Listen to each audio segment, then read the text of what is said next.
Dans cette vidéo, je vais vous montrer comment vous pouvez faire des ombres très facilement avec deux outils, un crayon et une petite estompe. Et même si vous les utilisez déjà ces outils et que vous n'êtes pas totalement satisfaite du rendu, je vais partager également avec vous quelques astuces. Alors déjà, une toute première chose à laquelle c'est important de faire attention, c'est vraiment la qualité de votre papier. Vous pourrez essayer toutes les astuces possibles, tester plein de façons de poser des ombres différentes. Tant que vous n'aurez pas du papier qui est vraiment adapté, du papier de qualité et aussi des outils de qualité, ça va toujours être assez compliqué d'avoir les rendus que vous recherchez au niveau des ombres. Donc la première chose que je vous conseillerais de faire, c'est vraiment d'aller choisir du papier de qualité.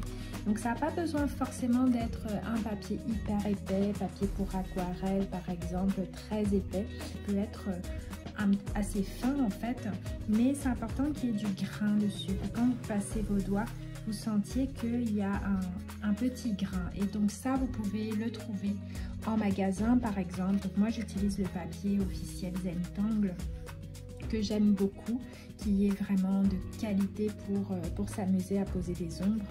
Mais si vous n'en avez pas, vous pouvez utiliser du canson épais à grains, par exemple. Voilà, du papier à dessin classique. Pour démarrer, c'est vraiment super. Vous le trouvez assez facilement en plus. Donc, c'est important d'avoir au moins ça avant de commencer à faire des tests avec vos ombres. Voilà, et là, j'ai un petit dessin que j'ai fait. Donc, c'est un motif Zentangle qui s'appelle Enadrum, que je me suis amusée à dessiner avec un feutre fin. Et donc là, par exemple, si j'ai pas posé d'ombre du tout, et je pourrais venir donner encore plus de relief à ce dessin en venant poser des ombres. Donc pour ça, je vais utiliser un crayon gras. Donc ça va dépendre des marques. Donc les crayons gras, ils sont différents d'une marque à l'autre. Mais en tout cas, il va vous falloir un crayon assez gras. Par exemple, un 4B. Ça peut être un 2B, 2B, 4B, 6B par exemple. Donc c'est important qu'il soit gras. Et là, vous allez venir directement choisir un endroit sur votre dessin où vous allez poser votre ombre avec votre crayon directement.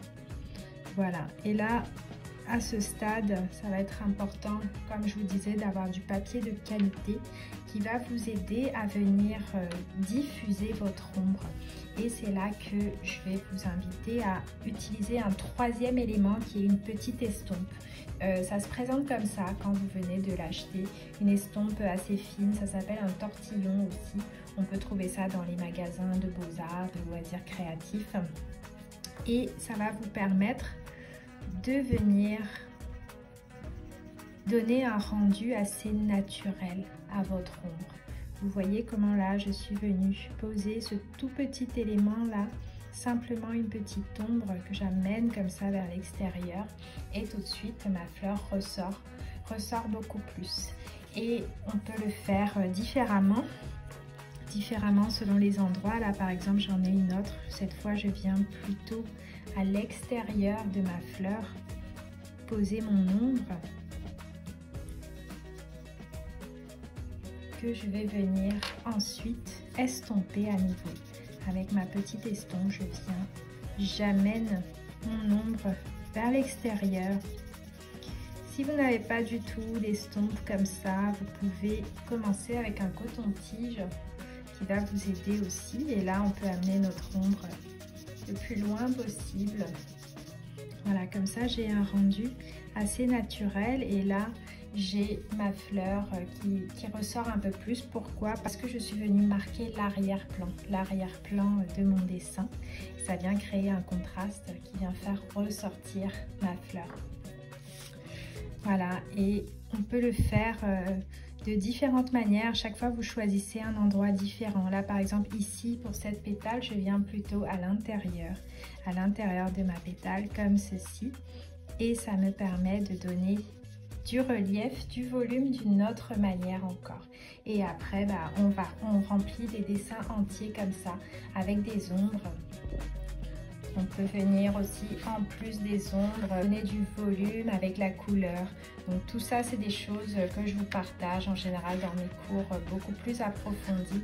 Mais là, vous pouvez voir comment à chaque fois, simplement, on commence avec une petite ombre, comme je vous ai montré là. Après, on en met partout et vraiment, on peut donner un très beau volume à nos dessins. Par contre, faire bien attention au matériel que vous utilisez parce que ça joue vraiment beaucoup dans les rendus que vous pouvez obtenir.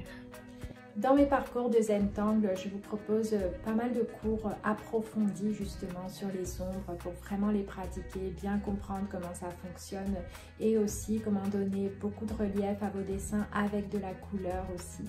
Mais là déjà avec cette vidéo, ce que je voudrais c'est vous permettre d'avancer sur votre chemin, de dès maintenant pouvoir poser des ombres, dès maintenant vous amuser dans vos dessins, donc expérimentez au maximum. Et dites-moi dans les commentaires quel matériel vous utilisez déjà, comment ça fonctionne pour vous, comment ça se passe pour vous. Et je vous donne rendez-vous dans une prochaine vidéo.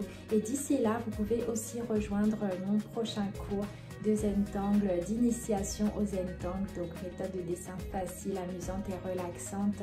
Donc c'est un cours gratuit de 3 jours qui va vous aider à vraiment avancer dans votre pratique, à découvrir aussi parce que c'est vraiment une méthode hyper relaxante. Et pour ça, il vous suffit de suivre le lien qui est en description de cette vidéo. Et je vous dis à très bientôt.